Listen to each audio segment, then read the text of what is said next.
Hello friends, ചാനലിലേക്ക് ഒരിക്കൽ കൂടി സ്വാഗതം. കഴിഞ്ഞ വീഡിയോയിൽ മുടി എങ്ങനെയാണ് വരയ്ക്കുന്നതെന്നാണ് നമ്മൾ കണ്ടത്. അപ്പോൾ വീഡിയോ കുറേ ആൾക്കാർക്ക് ഇഷ്ടപ്പെട്ടു, അതൊക്കെ യൂസ്ഫുൾ ആകുന്നുണ്ടെന്ന് പലരും മെസ്സേജ് ചെയ്യുന്നുണ്ട്. അതൊക്കെ അറിഞ്ഞാൽ ഒരുപാട് സന്തോഷമുണ്ട്. ഇന്നത്തെ വീഡിയോ ചുണ്ടിൻ്റെ ഈ ഒരു പോർഷൻ എങ്ങനെയാണ് ചെയ്യുന്നതെന്നാണ് നമ്മൾ നോക്കുന്നത്.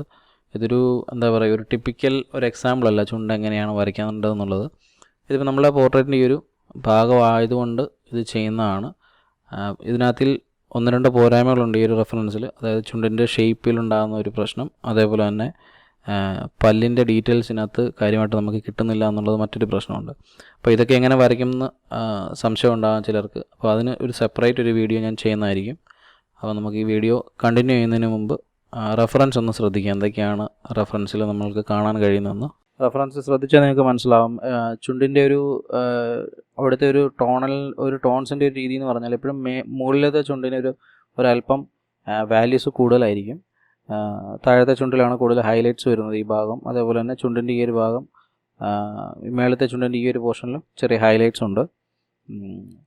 പിന്നെ ശ്രദ്ധിക്കേണ്ട ഒരു കാര്യം, ഈ താഴത്തെ ചുണ്ടിൻ്റെ ഈ ഒരു സൈഡിലെ ഈ ഒരു ഷേപ്പ് കൊടുക്കുന്ന ഈ ഒരു ലൈൻ കുറച്ചുകൂടെ വിസിബിളാണ്, കുറച്ചുകൂടെ ഷാർപ്പാണ് ആ ഒരു ലൈൻ. പക്ഷേ റൈറ്റ് സൈഡിലേക്ക് വരുമ്പോൾ ഇവിടെ ആ ഒരു ഷാർപ്പായിട്ടുള്ള ലൈൻ ഇല്ല. അപ്പോൾ നമ്മൾ റെൻഡർ ചെയ്യുമ്പം അത് ശ്രദ്ധിച്ച് റെൻഡർ ചെയ്യുക. ആ ഒരു ഷാർപ്പ് ലൈൻ അവിടെ കൊടുക്കാതെ ഷെയ്ഡ് ചെയ്യുമ്പോൾ ആ ഒരു ഷേപ്പ് കിട്ടുന്ന രീതിയിൽ വേണം ഷെയ്ഡ് ചെയ്തെടുക്കാൻ. ഫാബ്രിക്-കാസ്റ്റലിൻ്റെ എച്ച് ഗ്രേഡ് പെൻസിലാണ് ഞാൻ ഫസ്റ്റ് ലെയറായിട്ട് കൊടുക്കുന്നത്. അതുതന്നെ അതിൻ്റെ ഒരു ഷേപ്പൊക്കെ ഒന്നുകൂടെ നമുക്ക് നൈസായിട്ട് വരച്ചു കൊടുക്കാം. ഒത്തിരി ഷാർപ്പാക്കിയിട്ട് ഔട്ട്ലൈൻ വരയ്ക്കരുത്. ചുണ്ടുകൾ തമ്മിൽ ചേരുന്ന ആ രണ്ട് എൻഡിൽ ഈ ഒരു ഭാഗം എന്ന് പറഞ്ഞിട്ട് ഷാർപ്നെസ് കൂടുതലാണ്. അവിടെ ഒരു ഡാർക്കായിട്ടുള്ള ലൈനാണ്. അതേപോലെ തന്നെ പല്ലിൻ്റെ ആ ഭാഗത്തെ ഡീറ്റെയിൽസ് ഒന്നും അത്ര വിസിബിൾ അല്ല. അതുകൊണ്ട് തന്നെ ഒരു ഏകദേശം ഒരു ഊഹം വെച്ചിട്ട് വേണ്ടി വരും ചെയ്യാനായിട്ട്.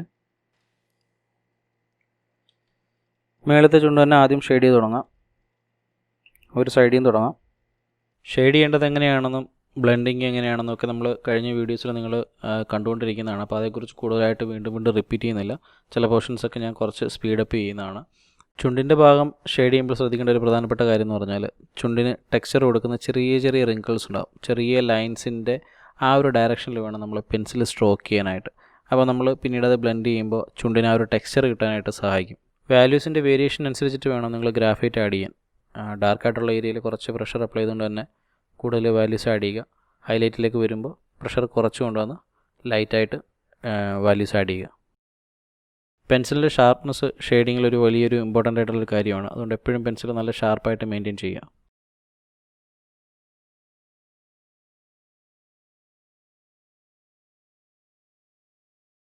അടുത്തായിട്ടൊരു HB പെൻസിൽ വെച്ചിട്ട് രണ്ട് ചുണ്ടുകൾക്കിടയിലുള്ള ആ ഒരു പോർഷൻ, അതായത് പല്ലിൻ്റെ ഒരു ഭാഗം ഷെയ്ഡ് ചെയ്യുകയാണ്. ഇവിടെ നമുക്ക് ഡാർക്കായിട്ടാണ് കാണുന്നത്, ഡീറ്റെയിൽസ് ഒന്നും വിസിബിൾ അല്ല.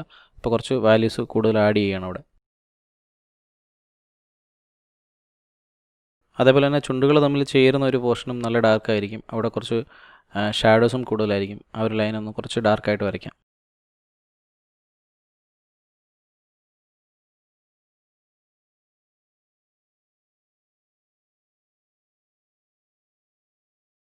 ബ്ലെൻഡ് ചെയ്യാനായിട്ട് ഇപ്പോൾ ഇവിടെ ഒരു പേപ്പർ സ്റ്റമ്പാണ് യൂസ് ചെയ്യുന്നത്.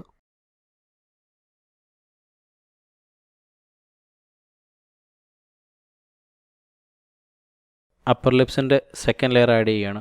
HB പെൻസിൽ ഉപയോഗിച്ചിട്ടാണ് രണ്ടാമത്തെ ലെയർ ആഡ് ചെയ്യുന്നത്. കുറച്ച് പ്രഷർ അപ്ലൈ ചെയ്ത് കുറച്ച് കൂടുതൽ വാല്യൂസ് കിട്ടുന്ന രീതിയിൽ വേണം ഷെയ്ഡ് ചെയ്യാൻ.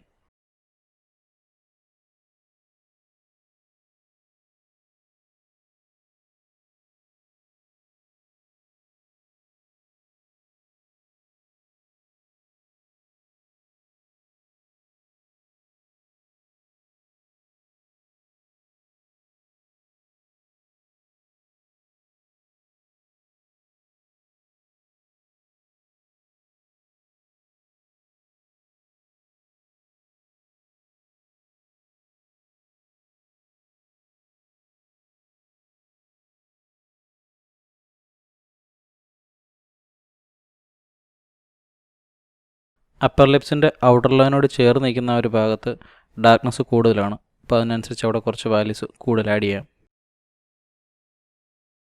അതിനുശേഷം ബ്ലെൻഡിങ് സ്റ്റമ്പോ അല്ലെങ്കിൽ ഒരു ബ്രഷോ വെച്ചിട്ട് ആ ഭാഗം ബ്ലെൻഡ് ചെയ്തെടുക്കുക. പല്ലിൻ്റെ ആ ഭാഗത്ത് കുറച്ച് കൂടുതൽ വാല്യൂസ് ആഡ് ചെയ്യുകയാണ്. ഞാനിവിടെ HB പെൻസിൽ തന്നെയാണ് യൂസ് ചെയ്യുന്നത്. നല്ല പ്രഷർ അപ്ലൈ ചെയ്തിട്ടാണ് ഇപ്പോൾ ഷെയ്ഡ് ചെയ്യുന്നത്.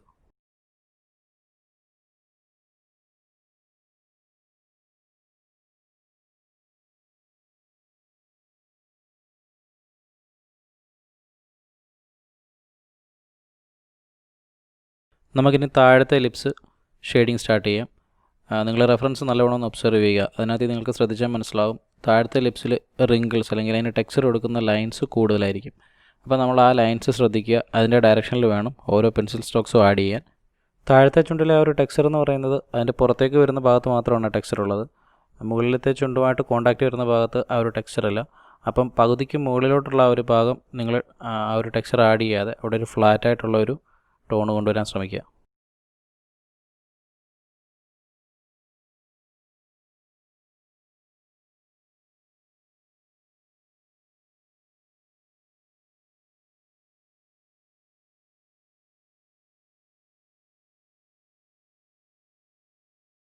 കൂടുതൽ വാല്യൂസ് കിട്ടാൻ വേണ്ടിയിട്ട് സെക്കൻഡ് ലെയർ ആഡ് ചെയ്യുകയാണ്.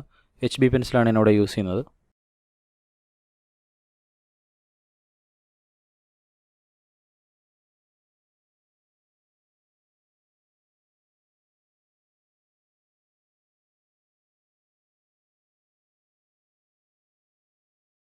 അതോടൊപ്പം തന്നെ താഴത്തെ ചുണ്ടിൻ്റെ താഴെയുള്ള ആ ഒരു ഷാഡോയും കൂടെ ഷെയ്ഡ് ചെയ്യാം. ഇനി ഒരു ബ്രഷ് ഉപയോഗിച്ചിട്ട് ഒരു സ്മൂത്ത് എഫക്റ്റ് കിട്ടാൻ വേണ്ടിയിട്ട് നമുക്കൊന്ന് ബ്ലെൻഡ് ചെയ്യാം. അധികം പ്രഷർ കൊടുക്കാതെ അവിടെ ലൈറ്റായിട്ടൊന്ന് ടച്ച് ചെയ്ത് വിട്ടാൽ മതി. നിങ്ങളിവിടെ ശ്രദ്ധിക്കുക, ചുണ്ടിൻ്റെ മധ്യഭാഗത്തെ ഒരു ഹൈലൈറ്റ് നമ്മൾ ഗ്രാഫൈറ്റ് അധികം ആഡ് ചെയ്യാതെ ആ ഒരു പേപ്പർ വൈറ്റ് യൂസ് ചെയ്തുകൊണ്ട് തന്നെ മെയിൻറ്റെയിൻ ചെയ്തിരിക്കുകയാണ്.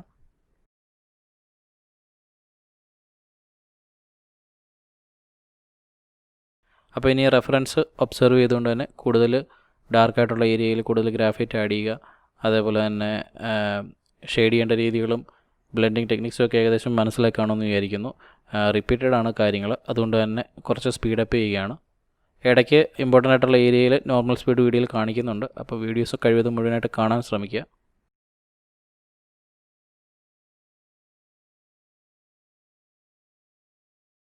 ഇനിയൊരു ടോംബോ മോണോ സീറോ ഇറേസർ ഉപയോഗിച്ചിട്ട് ആവശ്യമായ രീതിയിൽ ഹൈലൈറ്റ് കൊടുക്കുക. ഇവിടെ നമ്മുടെ ഈ ചുണ്ടിൻ്റെ താഴത്തെ ആ ഒരു ലൈൻസിൻ്റെ ഡയറക്ഷനിൽ വേണം ഹൈലൈറ്റ് ആഡ് ചെയ്യാൻ. റെഫറൻസ് ഒബ്സർവ് ചെയ്തുകൊണ്ട് തന്നെ അതിലെന്താണോ കാണിച്ചിരിക്കുന്നത് അതേപോലെ തന്നെ ചെയ്തെടുക്കാൻ ശ്രമിക്കുക.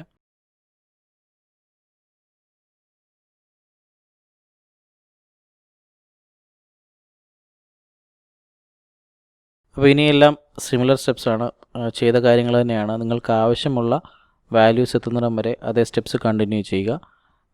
പിന്നെ വേറൊരു കാര്യം ശ്രദ്ധിക്കാനുള്ളത്, ഹൈലൈറ്റ് ചെയ്തതിന് ശേഷം സ്റ്റിക്ക് ഇറേസർ വെച്ച് ഹൈലൈറ്റ് ചെയ്തതിന് ശേഷം ഒരു ഷാർപ്പായിട്ടുള്ള പെൻസിൽ വെച്ച് ആ ഹൈലൈറ്റിൻ്റെ ഒരു എഡ്ജ് നല്ലോണം റിഫൈൻ ചെയ്യുക.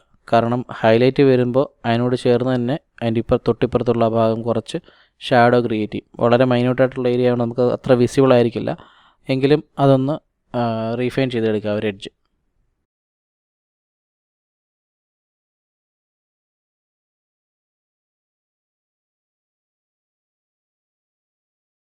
ഇനി ഏതെങ്കിലും ഭാഗത്ത് നിങ്ങൾ ആഡ് ചെയ്ത വാല്യൂസ് കൂടുതലാണെന്നുണ്ടെങ്കിൽ ഇതേപോലെ ഒരു നീഡഡ് എറേസർ വെച്ചിട്ട് ആ ഗ്രാഫൈറ്റ് അവിടെ നിന്ന് പിക്ക് ചെയ്തെടുക്കുക.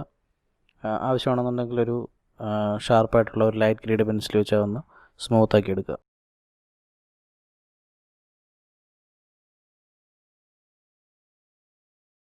നിങ്ങൾക്കെല്ലാവർക്കും ഇപ്പോൾ ഈ വീഡിയോ ഇഷ്ടമായെന്ന് കരുതുന്നു. വീഡിയോ ഇഷ്ടമായിട്ടുണ്ടെങ്കിൽ ലൈക്ക് ചെയ്യുക, നിങ്ങളുടെ അഭിപ്രായങ്ങൾ കമൻറ്റ് ബോക്സിൽ അറിയിക്കുക.